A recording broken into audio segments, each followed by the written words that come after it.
Plans to replace the 6-month-old Vivo Y03 are already underway, and soon the Vivo Y04 will take its place in the entry-level Y0 lineup. It recently appeared in the IMEI database, indicating a potential launch is imminent. This new model carries the code V2430.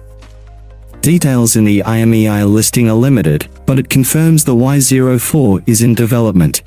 The Vivo Y03 features a MediaTek Helio G85 processor, a 6.56-inch HD Plus display with a 90Hz refresh rate, which ensures smooth performance and clear visuals.